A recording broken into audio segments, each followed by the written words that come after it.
Why, they're empty. Hey, you sure can get a lot. I thought it was just another late-night stop for gas.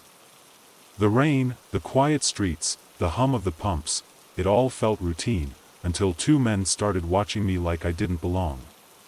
Their words were calm, their smiles almost friendly, but there was something cold behind their eyes. Trapped between politeness and survival, I realized too late that leaving wasn't as simple as getting back in my car. Some encounters don't end when you drive away, they follow you in silence. I left work late that Friday, my shirt damp from the humidity pressing down on the city like a wet blanket. The air smelled faintly of gasoline and fried food from the corner stand I always passed on my way to the lot. I remember checking my phone before unlocking my car, a gray 2015 Camry, just to make sure I didn't miss any messages from my daughter. Nothing. It was close to 9, and all I wanted was to get home, take a shower, and eat the leftovers waiting in my fridge. The drive started out quiet. Streetlights blurred in the thin drizzle, and soft jazz played low from the speakers. I took the usual route, past rows of shuttered storefronts and that one liquor store that never seemed to close. It wasn't until I stopped for gas on Oak Ridge Avenue that I felt the first tug in my gut. Two men stood near the entrance of the convenience store, talking. Both white, both wearing ball caps. They didn't move, didn't say anything, just watched me as I stepped out of the car. I told myself it was nothing. Just fill up, keep it moving. I swiped my card, grabbed the nozzle, and kept my eyes on the numbers ticking on the screen. Still, I could feel it, the weight of their stare sliding across my back. I glanced toward the glass door. Inside, the cashier was busy scanning items for a woman in a bright yellow sundress. Normal. Everything looked normal. Until it didn't. One of the men started walking toward the pumps, slow and deliberate, hands in his pockets. He had that easy smile, the kind you can't trust because it never touches the eyes. The other stayed by the door, arms crossed, his gaze fixed on me like I was some kind of problem he was waiting to solve. "Evenin'," the first man said, voice flat under the hum of the fluorescent lights. I nodded back, polite, kept my tone calm. "Evening." My tank was only half full, but I was already planning to cut it short. I didn't want any trouble, not here, not this late. He stopped a few feet from me, close enough that I could smell his cologne, cheap, sharp, like something that burns. "You from around here?" he asked. The way he said it wasn't casual. It wasn't small talk. It was a probe, a quiet test dressed up as friendly. I forced a thin smile. "Just passing through." That was true enough, though this station wasn't far from where I lived. I tightened my grip on the pump handle, heart picking up speed. The man tilted his head, studying me the way someone studies a bug they're deciding whether to crush. The second man stepped outside now, holding the door open with his boot. No words. Just watching. The drizzle had turned into a light rain, tapping against the metal roof overhead. Somewhere behind me, the pump clicked off, but I didn't move. I felt caught, like if I reached too fast, looked too nervous, something would snap in the air between us. The first man smiled again. Wider this time. "Long way from home at this hour," he said softly, almost like he was talking to himself. But his eyes never left mine. And that was when I realized, I hadn't seen another car in the lot since I pulled in. I eased the nozzle back into its cradle, slow, like I was underwater. My hand brushed against the damp metal, and for some reason that detail stuck with me, that cold wetness clinging to my skin. I told myself not to rush, not to show anything, even as my heart drummed against my ribs. I swiped the receipt without looking at it and stepped toward the driver's door. "Mind if I ask where you're headed?" The man's voice floated over the rain, soft but sharp as broken glass. I froze for half a second before answering. "Just home." My tone was even, but I could feel something crawling under my skin. Home. It sounded too personal, too revealing. Like I'd just drawn a map for him. He smiled again, teeth catching the glow of the buzzing light overhead. Funny. Folks don't usually stop here if they live nearby. I didn't reply. Just reached for the handle. That was when the second man let the door swing shut behind him with a heavy clang and started walking our way. I caught the movement in my periphery, and a chill slid down my spine. Both of them now. Out here in the rain. Just me and them. I pulled the door open, quick but not frantic. Slipped inside, hit the lock before I even sat down. My fingers shook a little on the key fob, but I kept my face neutral as I started the engine. Jazz still played low, absurd against the tension strangling the air. The first man stepped closer, leaned down a bit toward the window. Raindrops streaked his cap, his grin. "No need to rush," he said, almost kindly. Almost. His eyes were pale, empty. "We just like to know who's in our neighborhood." Our neighborhood. The words hung there like a noose. I didn't answer. I put the car in reverse, slow and steady, my eyes flicking between the mirrors. The second man had moved behind me now, standing dead center in the lot. No expression, arms loose at his sides. Blocking the only exit. I swear the rain sounded louder, hammering on the roof like fists. My breath fogged the glass as I shifted into drive and turned the wheel, angling just enough. I tapped the gas, gentle, almost apologetic. The car rolled forward. For a heartbeat, nobody moved. Then the man behind me stepped aside. Just like that. I didn't wait. Pressed down harder on the pedal, feeling the tires hiss on wet asphalt. My eyes stayed locked on the road ahead, but I could feel their stares boring into the back of my skull. No shouting. No threats. Just that silence. That awful, heavy silence that told me this wasn't over, not really. I drove until the gas station lights were a smear in the rain, and even then, I kept glancing at the rearview mirror. Over and over, expecting headlights.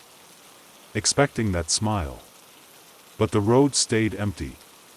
And yet, every shadow I passed felt like a shape waiting for me to stop again. It was just supposed to be a quick gas stop in the rain, two brothers heading home after a long day. But the way those men looked at us, silent, smiling, turned a quiet night into something I can't erase from my mind. They didn't yell, didn't threaten, didn't chase. They didn't have to. Because some dangers don't come at you loud, they creep in, quiet, with eyes that promise you've already been chosen. It was supposed to be a simple drive home. My brother Marcus had come over to help me move some old furniture out of my apartment, and by the time we finished, it was almost midnight. We decided to grab a late dinner, nothing fancy, just burgers and fries from a spot we both liked on the east side. We laughed the whole time, talking about old stories, teasing each other like we were kids again. For a while, it felt good. Familiar. Safe. The rain started when we hit Route 47. Thin streaks at first, then steady sheets tapping against the windshield. The road stretched out empty under a sky that looked bruised and restless. We were maybe 30 minutes from home when the gas light blinked on. Marcus groaned, but I told him not to worry, there was a station up ahead. I'd been there before, years ago, back when I used to drive this route for work. When we pulled in, the place was nearly dead. Just one flickering light over the pumps and the faint glow from inside the small convenience store. The sign buzzed and hissed like it was struggling to stay alive. I stepped out to pump the gas while Marcus stayed in the passenger seat, scrolling through his phone. The air smelled like wet asphalt and something metallic, sharp, that I couldn't place. That's when I saw him.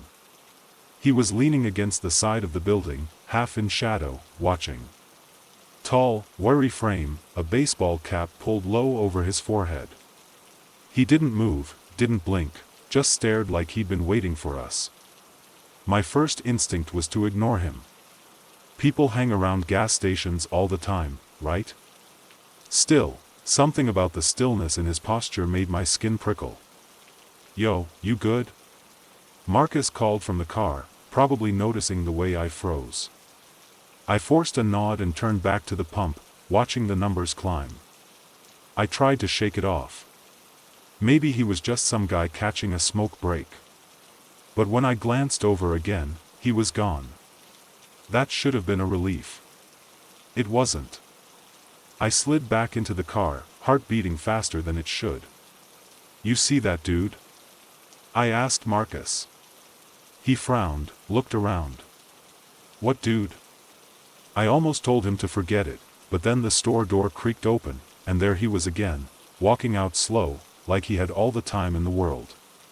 His face was shadowed by the brim of his cap, but I could see his mouth curve into the kind of smile that doesn't belong to a friendly man. He didn't go to a car. He didn't go to the pumps. He just stood there in the rain, head tilted slightly, watching us through the glass. I whispered, "Marcus, lock your door." Marcus clicked the lock without a word, his phone forgotten in his lap. I put the nozzle back, my hands slick with rain, and slid into the driver's seat as smoothly as I could. The man didn't move. He just stood there, arms loose at his sides, that same unsettling smile cutting across his face like a scar. "Start the car," Marcus muttered. His voice was tight, barely above a whisper. I turned the key, and the engine roared louder than it should have, like it was screaming into the empty night. That seemed to make him smile wider. He took one step toward us. Then another. "Go," Marcus hissed. But the lot was small, and the only exit was past him. My grip tightened on the wheel as I tried to figure out how to make it seem casual, how to leave without making it look like we were running. My gut told me running would make things worse. Then, out of nowhere, a second figure appeared behind him. Taller, broader. No umbrella, no jacket, just a white t-shirt soaked through with rain, clinging to skin. He stood completely still, head cocked slightly to the side, eyes fixed on our car. They didn't speak. Didn't look at each other. Just stared, as if we'd stumbled into something we weren't supposed to see. Marcus whispered, "Man, what is this?" His voice cracked, and that terrified me more than anything. Marcus never cracks. I shifted into reverse slowly, praying they'd stay where they were. For a second, it worked. They didn't move. I eased the car back, the tires hissing on wet concrete. My eyes flicked between them and the rearview, where nothing but black road stretched out behind us. I thought, hoped, they'd let us go. Then the first man reached into his pocket. Every muscle in my body screamed. I threw the car into drive and slammed my foot down. The Camry lurched forward, tires squealing as we shot past them. I couldn't stop myself from looking, just a quick glance out the side window. His hand wasn't holding a gun. It was holding a phone. The screen glowed bright in the dark, angled toward us like he was taking a picture. As we sped down the highway, Marcus kept twisting in his seat, looking back. "They're not following," he said finally, like he was trying to convince himself. But I couldn't shake the feeling that wasn't the point. They didn't need to follow. They had something else now, something that tied us to them. It wasn't until later, hours later, when we pulled into my driveway and killed the lights, that Marcus said the thing I'd been trying not to think about. "They knew we were twins," he whispered. It started as a normal night, a quick coffee, a late drive home. Then I noticed him. First at the cafe window, then by my car, then across the street from my apartment like he belonged there. He never spoke, never threatened, never chased. He didn't need to. Because sometimes the scariest thing isn't what a man does, it's what he lets you know he can do. I didn't notice him at first. That's the part that keeps replaying in my head, how normal everything seemed when the day started. I'd left work late, like always, the glow of computer screens still buzzing behind my eyes. It was one of those heavy summer nights in Atlanta, the kind where the air feels thick enough to drink, and even the streetlights seem tired. I remember the smell of wet asphalt clinging to the breeze after a quick evening shower, how the city hummed with that low, restless energy it gets after dark. I stopped at a cafe on Peachtree, one of those sleek spots with floor-to-ceiling windows and soft jazz looping through hidden speakers. I wasn't planning to stay long, just enough time to sip something cold, check emails, and let traffic thin out. I sat by the window, watching cars slide past in streaks of red and white, fingers tapping across the keyboard while condensation pooled under my glass. That's when I saw him. Or, I thought I did. He was just a man walking a dog, crossing the street slow like he had nowhere particular to be. Baseball cap, gray hoodie despite the heat, hands tucked into the pockets. Nothing about him screamed danger. If anything, he blended into the night like a shadow wearing skin. I barely registered him before looking back at my screen. But 15 minutes later, there he was again, same man, same slow stride, moving past the cafe in the opposite direction. The dog's leash dragged behind him this time, loose, like he'd forgotten to hold it. My chest tightened in that quiet way it does when something doesn't fit. Still, I told myself not to overthink it. People walk laps all the time. Maybe he lived nearby. Maybe he was killing time. An hour later, I packed up and headed for the lot around back. That's when the quiet unease turned into something heavier. The parking structure was nearly empty, its fluorescent lights buzzing like trapped bees. My shoes clicked against the damp concrete, every step echoing like an announcement. I kept my eyes forward, fishing for my keys without breaking stride. I didn't see him until I reached my car. He was leaning against the column 2 spaces down, cap shadowing his face. No dog this time. No motion. Just standing there like he'd been carved from the concrete itself. I froze, pulse pounding so loud it drowned out the hum of the lights. For a second, I considered saying something, "Evening," or "Can I help you?" but the words lodged in my throat. Instead, I unlocked the car, slow and deliberate, praying the chirp didn't sound like fear. I slid behind the wheel, locked the doors, and gripped the steering wheel so tight my fingers ached. My eyes flicked up to the mirror. He hadn't moved. Not an inch. I started the engine. The sound shattered the stillness, and in that instant, he lifted his head just enough for me to catch a sliver of his face. And then, God help me, he smiled. Not the kind of smile you give a stranger in passing. Not friendly. Not warm. This was something else. Cold. Patient. Like he was savoring a secret. I backed out fast, heart slamming against my ribs. The exit ramp stretched ahead like a lifeline, and I didn't stop until I hit the street. Rain started again as I drove, blurring the world into streaks of silver and black. For a few blissful minutes, I thought I'd left him behind. Until the headlights appeared. Not close. Not rushing. Just there. 2 pale circles floating steady in the dark, a quiet shadow glued to my rear view. Every turn I took, they took too. I tried to shake them, cutting through side streets, looping around blocks, but they stayed, never too far, never too near. Like whoever was behind the wheel wasn't chasing me. They were studying me. By the time I reached my building, my nerves were a live wire. I pulled in fast, killed the engine, and sat there, chest heaving. Watching those lights roll past the entrance. No pause. No signal. Just gone. I told myself it was nothing.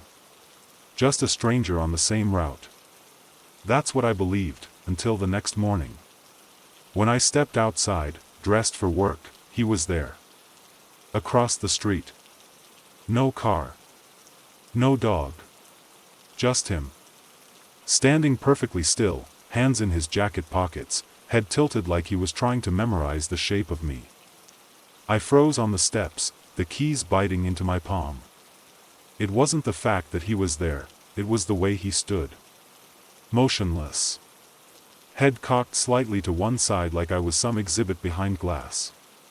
His jacket hung loose, damp at the shoulders, and the brim of his cap hid everything but his mouth.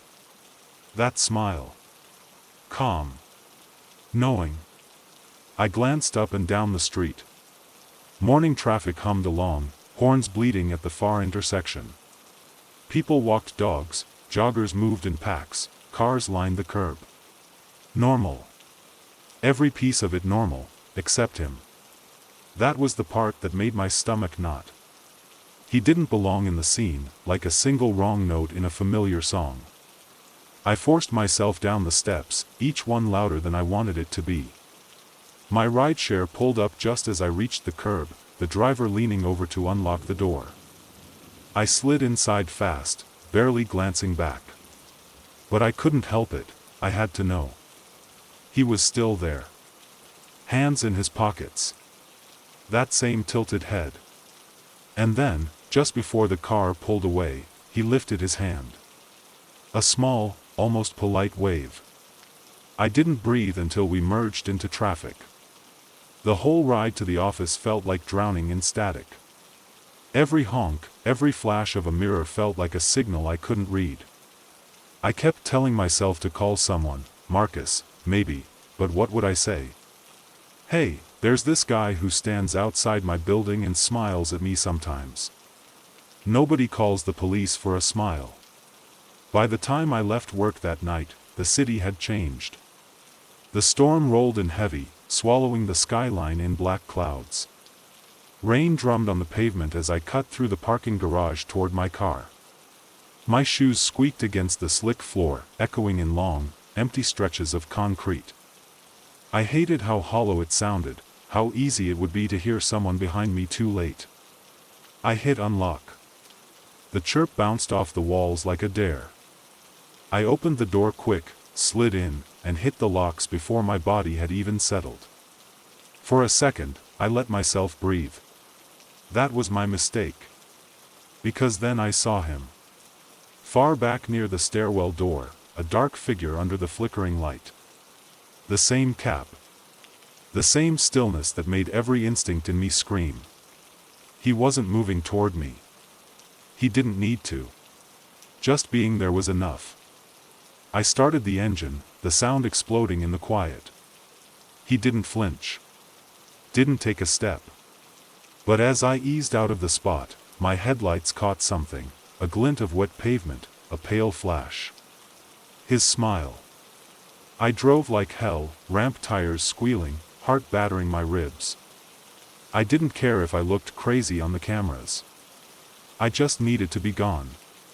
The rain outside was relentless, hammering so hard it blurred the street into liquid silver.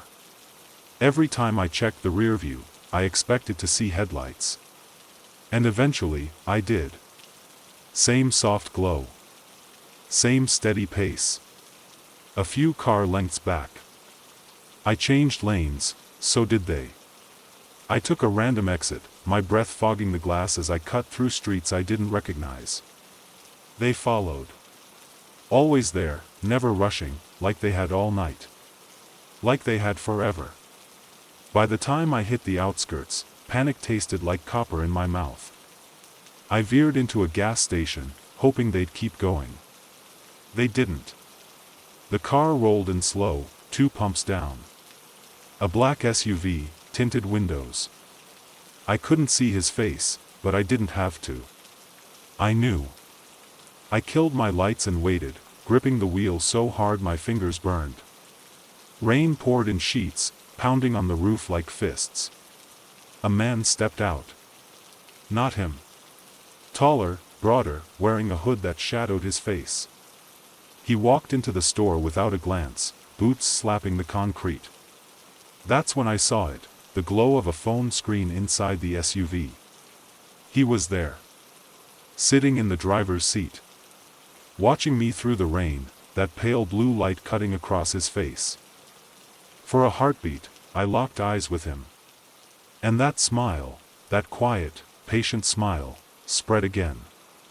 Like he was savoring the distance between us.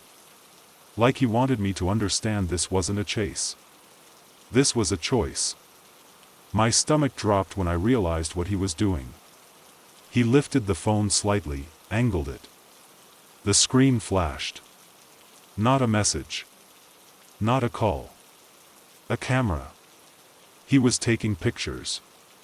I don't remember leaving. I don't remember the route home. Just the hiss of tires, the blur of headlights, the way my hands shook so hard I could barely keep the car straight. When I finally pulled into my building's lot, I didn't go inside right away. I sat there in the dark, rain dripping off the mirrors, scanning every shadow like it had teeth. It's been 3 days since then. 3 days of checking locks twice, of yanking curtains shut, of flinching at every buzz of my phone. No messages. No calls. But sometimes, when I scroll through my social media, I swear I see new profiles in the suggestions, blank avatars, no posts, just eyes that feel familiar. And sometimes, at night, I feel it. That pull. Like someone standing out there in the dark, head tilted, smiling. Waiting. Because he doesn't need to follow me anymore. He has everything he needs. He wasn't the kind of evil you see in movies. No mask, no blood-stained hands, just a calm smile and a voice that could talk you into anything. I thought he was my friend. Thought he was looking out for me. But the night I followed him, I learned what real fear feels like, and why some secrets don't just follow you home. They live with you. People don't believe me when I say evil doesn't always look like what they show you on TV. It doesn't come in masks or with bloody knives under flickering lights. Sometimes it looks like someone who knows your name. Someone who looks like you. I met Jerome 2 years ago at a neighborhood basketball court in East Point. I just moved back home after my divorce, trying to piece things together, new job, new apartment, that quiet ache of starting over in your 30s. Basketball was therapy for me, and Jerome was just there. Always there. Slim build, quick smile, the kind of smooth talker who could slip into any conversation like water. He'd dap you up, joke about your jump shot, tell stories so wild you weren't sure if they were lies or truths he wore like trophies. At first, I liked him. Everybody did. He was that guy, the one who knew which bar had the best wings, who to call for cheap tires, what back road to take when traffic locked up. He had this confidence, this gravity that made people orbit around him. Me included. But it didn't take long for the edges to show. The first time was at a gas station after a late-night run. A white guy in a truck cut me off at the pump, just a small thing, no big deal.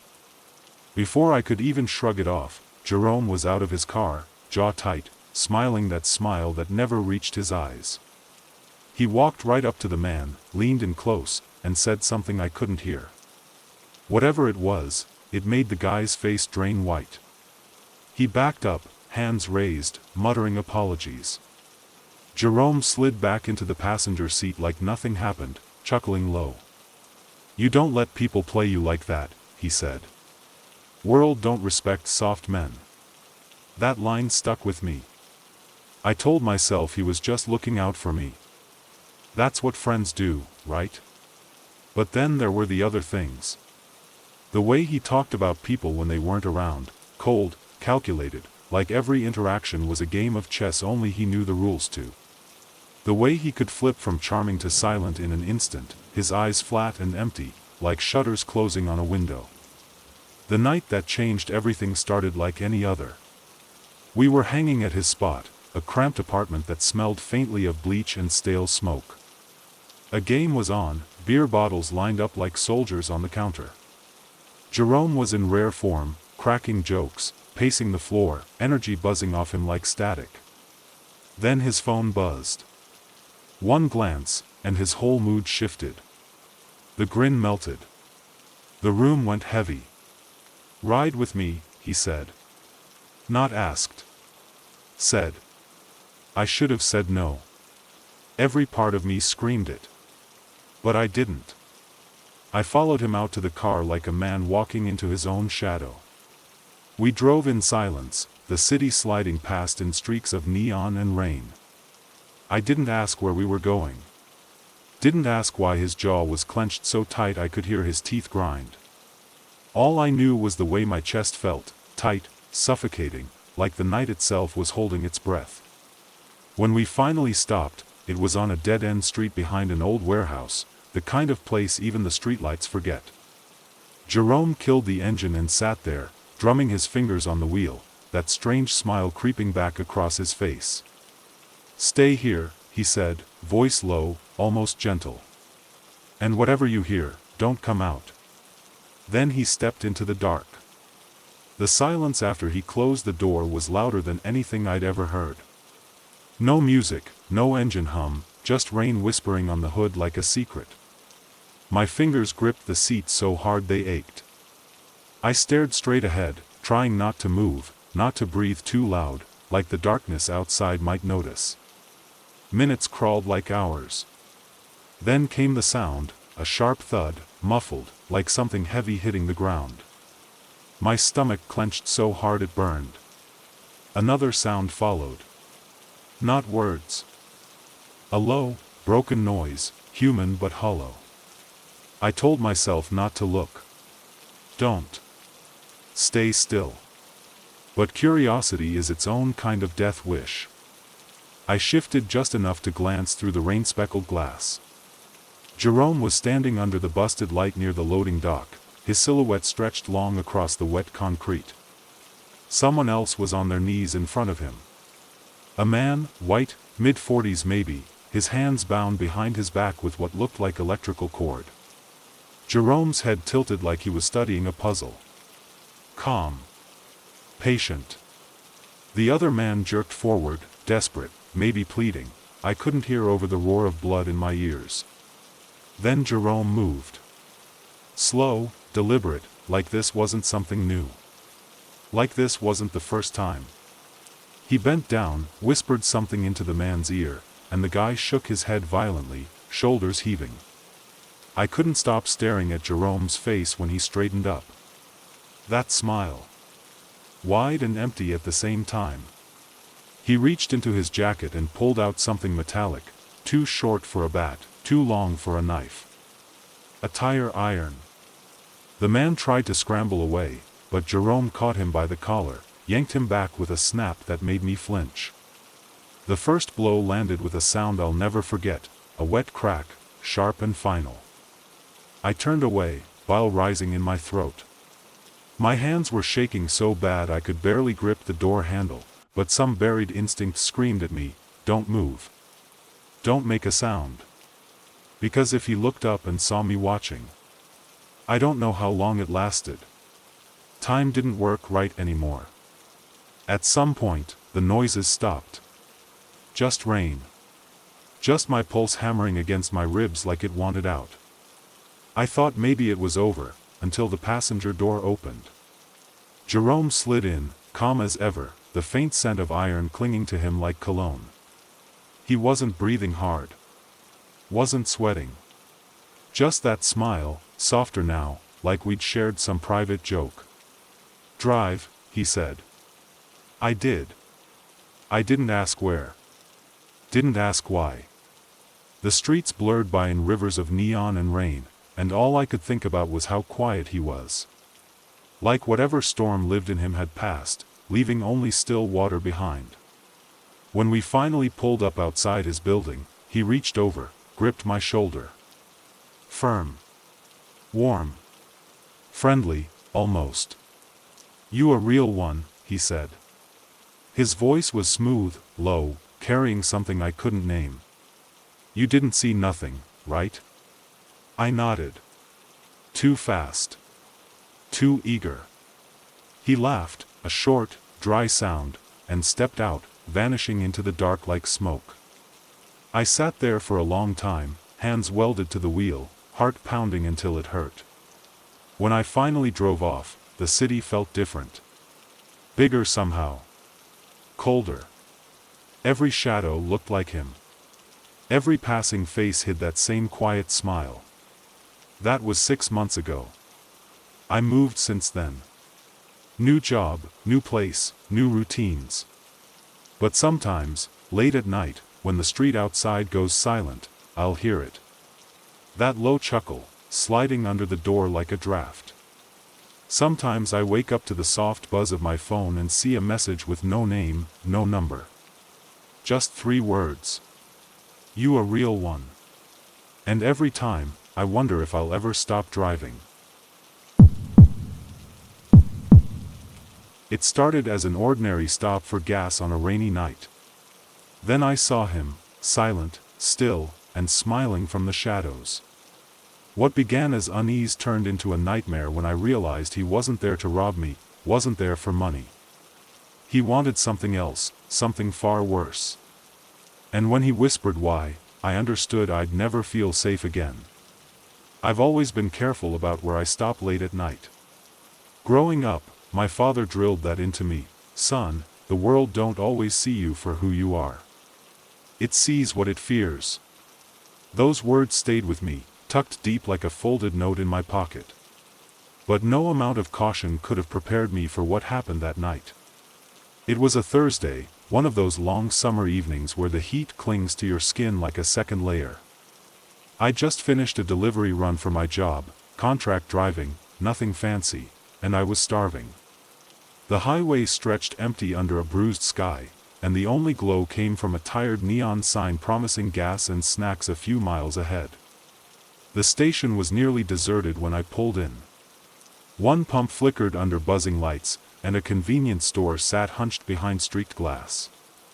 I stepped out, stretching the stiffness from my legs, the air heavy with the smell of oil and rain-soaked asphalt. That's when I saw him. At first, he was just a shape leaning against the wall near the ice machine, his features buried under the shadow of his cap. Tall, wearing a jacket too heavy for the weather. He didn't look up when I walked past, but something about his stillness felt wrong. People fidget. Shift their weight. Check their phones. This man didn't move. I told myself not to stare. Just fuel up, grab some chips, and keep moving. I slid my card into the pump, eyes on the numbers ticking up. The hum of the lights seemed louder than usual, drilling into the back of my skull. Out of the corner of my eye, I saw the man shift slightly, not much, just enough to let me know he was watching now. My pulse jumped. I tried to play it cool, humming under my breath, pretending to check my phone. That's when I noticed something that made the air thicken in my throat. There were no cars in the lot. No truck. No beat-up sedan. Nothing but my Camry and the man standing under that dead patch of shadow, staring with a patience that felt ancient. The pump clicked off, the sound cracking like a gunshot in the quiet. I replaced the nozzle, every motion stiff, mechanical, as if my body had stopped listening to my brain. I didn't want to walk past him to get inside. Didn't want to put myself in that narrow strip of space between his body and the glass door. But sitting in the car felt worse, like a lamb curling up for the slaughter. I chose the store. Told myself the light would make me safe. The door chimed when I stepped in, the stale scent of sugar and burnt coffee washing over me. A middle-aged clerk glanced up from behind the counter, his face pale under the harsh fluorescent glow. I grabbed the first bag of chips I saw, fumbling for my wallet, trying to slow my breathing. When I turned to leave, the man was gone. Panic slammed through me so hard it made my knees buckle. I scanned the lot through the smeared glass, empty. The shadows seemed thicker now, stretching long fingers across the wet pavement. I told myself to move. Just walk out, get in the car, lock the doors. But every instinct screamed that the night had changed, that something was waiting out there just beyond the reach of the light. I stepped outside anyway. The air was colder than before, damp with the promise of rain. My car sat alone under the flickering lamp, its windows black as blind eyes. I walked fast, keys clenched so tight they cut into my palm. My reflection flashed in the glass as I reached for the handle, just mine. Until I saw his. In the back seat. Head tilted. Smile wide. Like he'd been there all along, waiting for me to come home. My body locked up, frozen in a moment that stretched forever.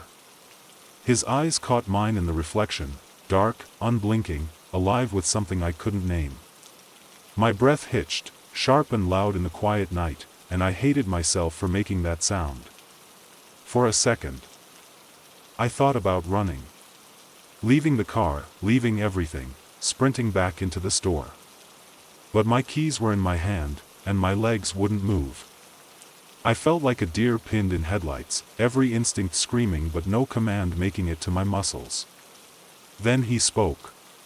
"Don't make this harder than it needs to be." His voice was calm. Flat. The kind of voice you hear from someone who's already decided how this ends. My chest squeezed like a fist had closed around it. Slowly, I turned, not fast enough to spook him, but quick enough to feel like I was still in control. He sat in the middle of the back seat, leaning forward slightly, elbows on his knees. That smile never left his face. "Get in," he said. I wanted to say something. Anything. "Who are you? What do you want?" But the words tangled in my throat. I could feel the clerk's gaze from inside the store, but what was I going to do? Signal him? Make a scene? The wrong move felt like it could flip this into something I wouldn't survive. I slid into the driver's seat, my skin crawling as his presence filled the air behind me like smoke. The smell hit next, metallic, sharp, undercut with something sour that turned my stomach. Blood. Or maybe my brain just wanted to believe that's what it was. "Drive," he murmured. I did. My hands shook so hard I thought I'd drop the wheel. The tires hissed on wet asphalt as the station disappeared in the rearview. He didn't tell me where to go. Just sat there, breathing slow and even, like we were on some Sunday drive. After a mile of silence, he finally spoke again. "You're a careful man," he said softly. "I've been watching you." My heart hammered so loud it drowned out the rain. I swallowed hard, eyes locked on the empty road. "You follow rules," he continued, like he was reciting lines from a script. "You keep your head down. That's smart. Real smart. Most people aren't smart." I wanted to ask why. Why me? But I didn't dare open my mouth. He leaned forward until I felt the warmth of his breath against my neck. My whole body went rigid. "You know what the problem with being careful is?" he whispered. "Eventually, someone notices." A shiver tore through me. My throat felt raw, but I managed one word, broken and small. "What do you want?" His chuckle was low, humorless, like the scrape of metal on stone. "Control," he said simply. "You have something other people don't. Fear that keeps you alive. I like that." The words hung in the dark like a blade. Then his tone shifted, almost playful. "Turn here." I obeyed, guiding the car onto a narrow road swallowed by trees. The rain softened to a mist, the world shrinking into shadows and whispering branches. My knuckles burned against the wheel. I thought about gunning it, slamming the pedal and praying I'd find another car, a house, anything. But before I could decide, I felt something cold press against the back of my neck. "Don't," he said gently. Almost kindly. The rest of the drive is a blur. My brain refused to record the details, what roads we took, how long we drove, what sounds leaked in through the rain. When we stopped, it was at another empty lot, this one darker than the last, ringed by dead grass and rusted fences. He told me to kill the engine. Then he just sat there. Breathing.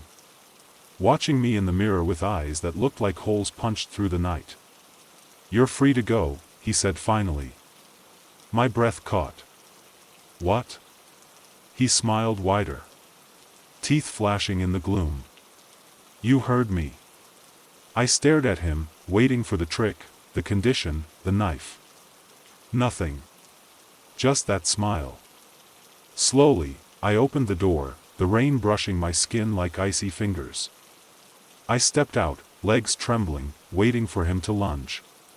But he didn't move.